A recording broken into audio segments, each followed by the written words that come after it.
This is Not Worth Living, a podcast that features creatives interviewing themselves with a preset list of questions. Unlike other podcasts that feel like conversation between friends, this one aims to feel like eavesdropping on a psychiatrist's visit. Today's episode features Christmas.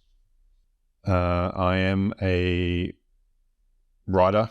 I guess that's why Ira's asked me to do this. I've written some books that you may have read or you may have heard about, and after this you might want to go read. 2021, amphetamine sulfate published a book called The Sex Shops of Sherman Oaks.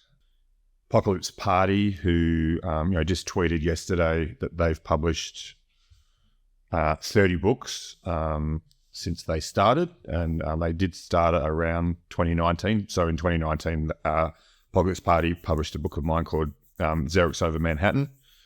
And 2018, another publisher you may be familiar with, Inside the Castle, published a book of mine called Belfie Hell.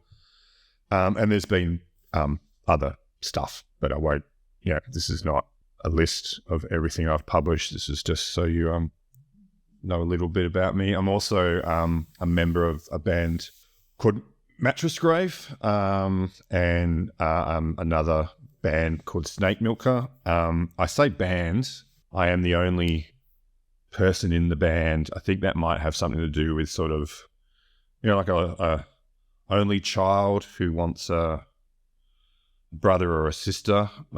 Maybe I'm just wanting some band members, but it's just some stuff I do. There's been some albums put out.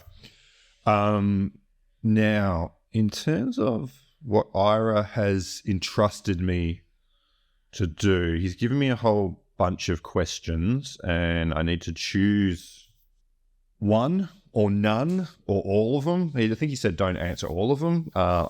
There's some don't appeal to me, but most of them do. So I'll go through, try to work out which one to ask first. I'll do the most easiest one. What's your latest project? I've written a book,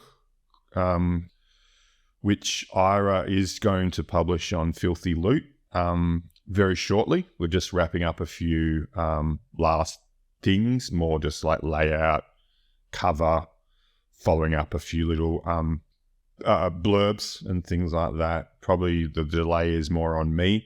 I haven't had time to just sort of say yes to a few things, but it's called METH-DTF.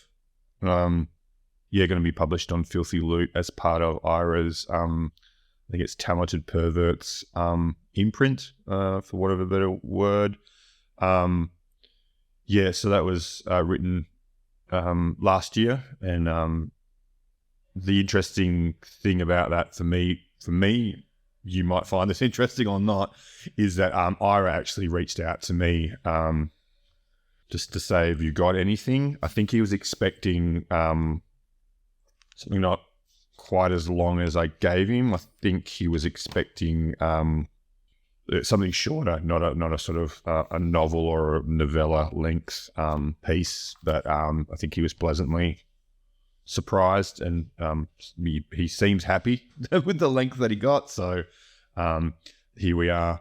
And then just another novel that was originally going to come out later in the year, but just life gets in the way of myself and Evan at Feral Dove, so it's going to be a bit earlier next year. And like just before I pressed record to do this podcast for Ira, I was working on a novel for John at Inside the Castle, which I don't know anything about just yet. I'm sort of like just in the weeds at the moment and not really too sure what it is. But he asked me if I could write something or publish something for, I think Inside the Castle's turning 10 next year. So I think he wanted to, I think the idea is to publish something, a book by everyone that's published or worked with John in the past. Maybe might have that wrong, but so that's where I'm at in terms of projects. So yeah, next question. If money was no object, what would your dream project be? Look, if money was no object, I would probably, I got a day job, big whoops, a lot of people do. But it's obviously, I'm a sort of very unskilled sort of person. I mean, when I say unskilled, I didn't go to university or college or anything like that. So, the job I'm at, anything I've sort of learned just by working. But as you can imagine, it's not it's not a dream job. So if money was no object, I'd probably be doing like perhaps what a lot of you do, which is maybe set up an indie press or something, but focusing perhaps on Australian writers. But again, no limits. I just would like to sort of do something like that. Perhaps even a bookshop. I watched a really good documentary on Judy Blume yesterday, and I think she's 83, and she's obviously amassed her fortunes, and rightly so, because she's an amazing author and the like. And she lives in Key West and she has a bookshop, right? She doesn't need to have a bookshop. She's 83 years old, right? But that's what she does. So that's some pretty normal responses for someone who writes. I'd like to set up a press or a bookshop. So sort of no surprises there. I guess in terms of creativity, if money was no object, and my dream project, I'd like to make a film. I've got a screenplay that I wrote over 10 years ago. I was looking at it earlier. I look at it sort of once or twice every year and think, obviously I'm probably never going to get a chance to film it.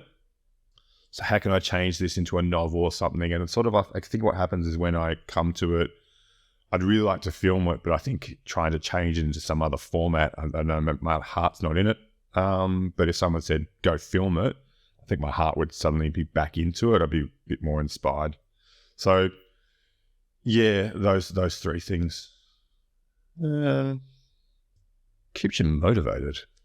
And what inspires you at the moment? Might come back to those two questions. Is there a quote or a motto that you work by? Not that I work by. Like I have a little neon sign above my desk when I'm working, and like when I'm feeling down, I'll pull the quote or motto up and suddenly recharged. No, I do like a quote by Brian Geisen, and I think I've mentioned it on other sort of podcasts. And having said that, his own neon sign and keeps me in check. This one does keep me in check, which is, I guess, his quote is, I've got to get this right, but it's essentially along the lines of this. And if I get it wrong, it doesn't matter because I don't need the quote. I'm not quoting him. I just need to get the essence of what he's trying to say. But it's basically, he enjoys inventing things out of fun because after all, life is a game, not a career. So when I think of, any book I've written, it's, life is a game. It's not a career. So I think I approach writing in that way, which is, what can I do here?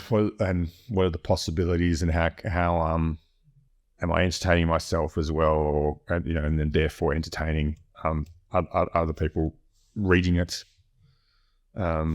He has another interesting quote, which is sort of interesting in the fact that there's lots of AI discussion, and even this week on Twitter, there's been a really, in a way, dumb conversation about copyright, and it's not that I have any fixed position on it. Well, I sort of do, but his other one was writers don't own their words. So since when did words belong to anyone or anybody? So kind of, I think that's interesting for me, for a variety of different creative ways in different schools of writing, of how they've just been quite chance in writing, and I think chance plays into people not owning words and things like that. You can, move things around and change the meaning of, existing texts and things like that. So I think, from that point of view, copyright becomes like a really odd thing.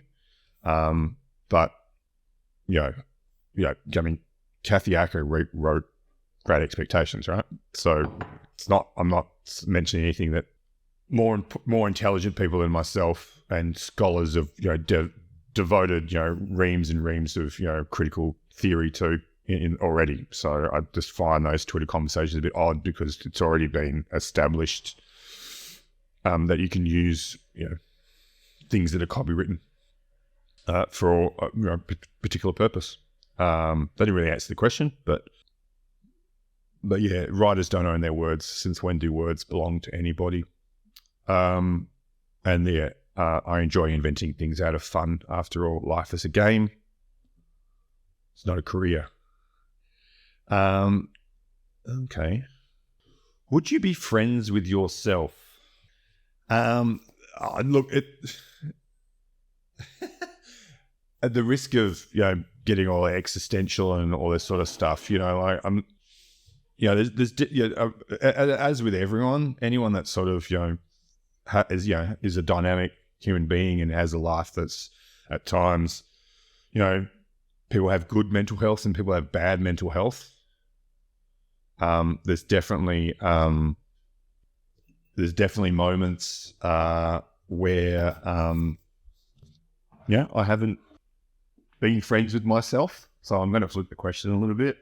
I'm also just moving to plug my laptop in because it's low on batteries. But so I'm going to say I'm going to flip the question there, which is, I would. I am friends with myself. I'm not from a completely ego-driven perspective, but I have no problems with who I am and being kind to myself as well. Treating myself with a bit of kindness and a bit of flexibility and not beating myself up too much. What would you like your epitaph to say? Oh, God. Well, firstly, Firstly, the premise of the question, it might be a little bit wrong because your epitaph indicates tombstone, and I'm probably not interested in any of that, hoo-ha, or funerals and all that sort of stuff from sort of, where we're food for worms or we're ashes on the wind or something like that. So I don't know. But I don't know. I do like a poem. I'm just thinking, I do like a poem. One of my favorite writers is actually Percy Bysshe Shelley. I talk about this poem a lot to anyone who will listen. It's got stanzas written in dejection in Naples. Goes on a bit. There's, I think it's 5 stanzas. You could take any of these. I'll actually read it to you. You could take any of these lines. I think it's from the 3rd stanza. Alas, I have not hope. Sorry, I'll start again. Alas, I have nor hope nor health, nor peace within, nor calm around, nor that content surpassing wealth the sage in meditation found and walked with inward glory crowned. Nor fame, nor power, nor love, nor leisure, others I see whom these surround. Smiling they live and call life pleasure. To me that cup has been dealt in another measure. You could take any of those lines. You could probably just take this.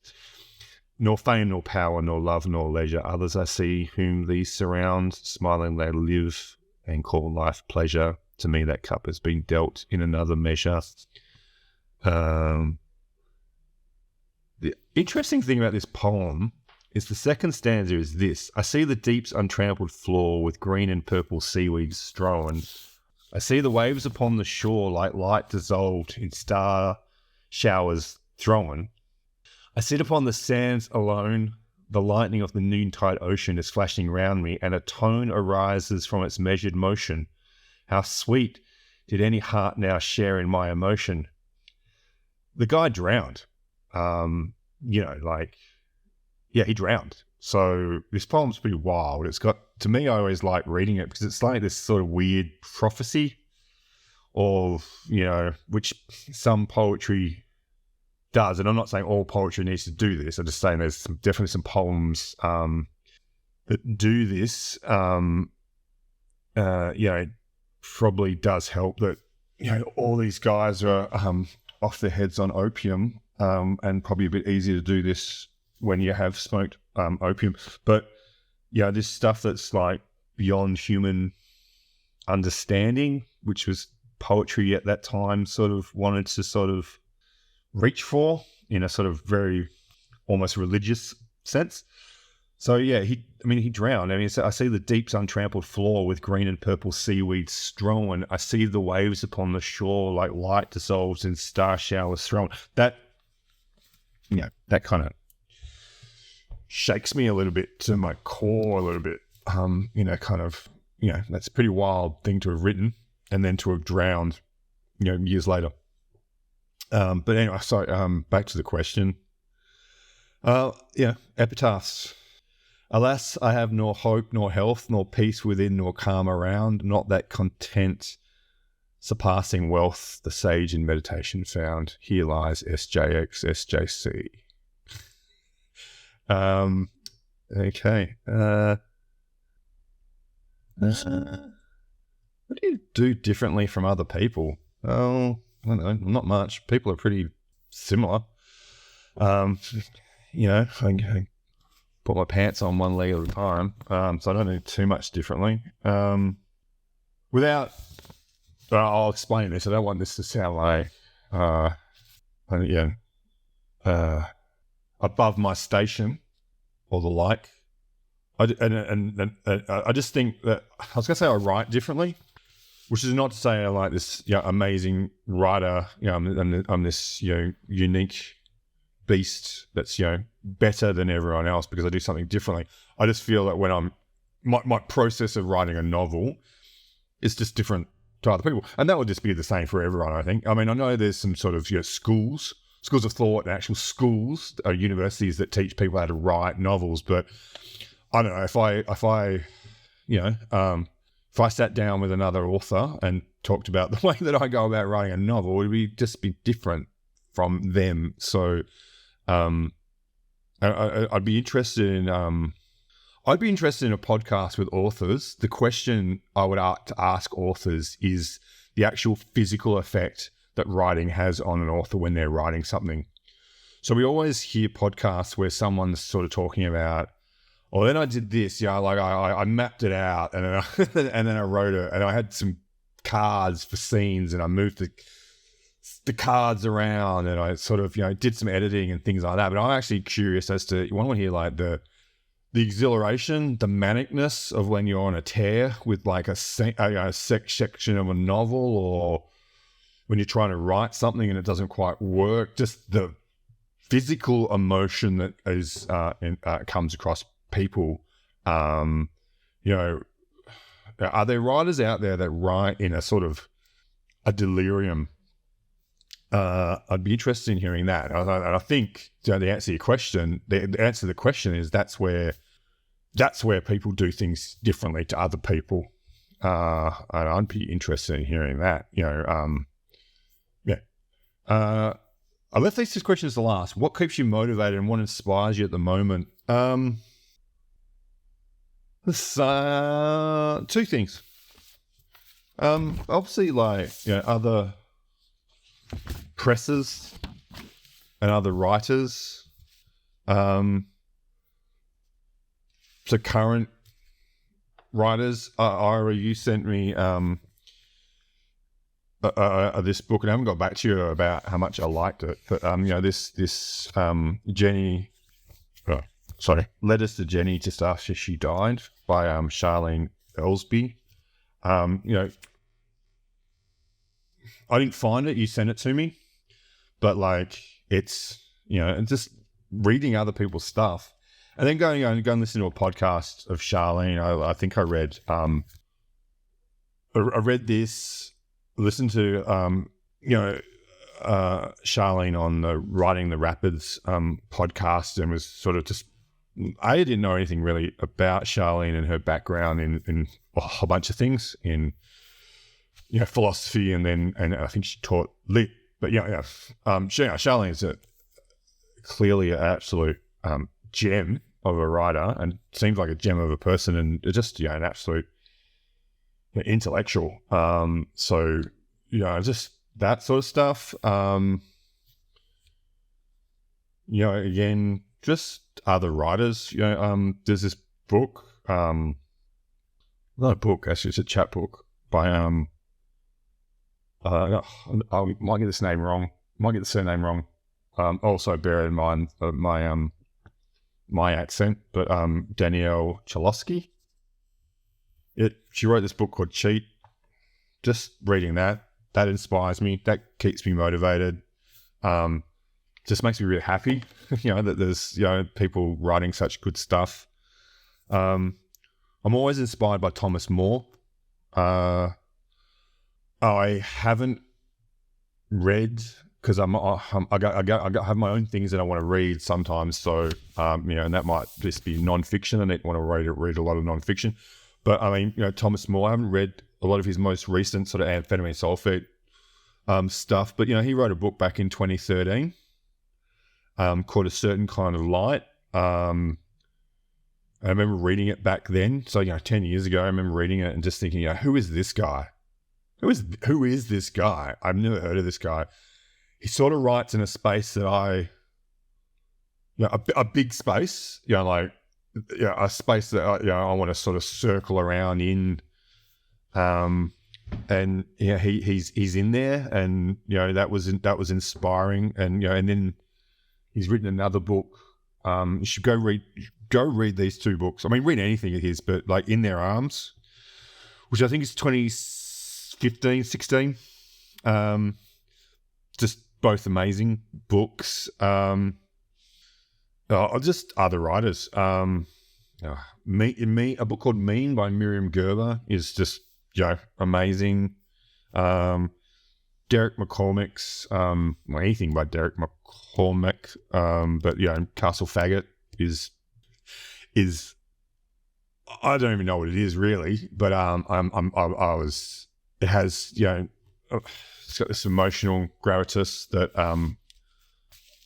seemed to be sort of the pain that's in sex shops of Sherman Oaks, but also it's just got this I think it's got it's got Count Chocula in it, and it's just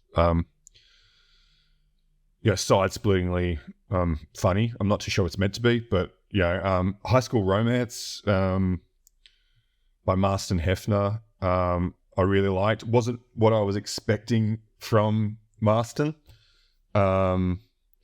It really reminded me of one of my favorite authors called Marvin Cohen.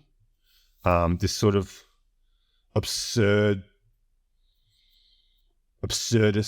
I'm going to say surrealism, but that probably gives you a sense of what it's not. But it's just got this really good little tales, and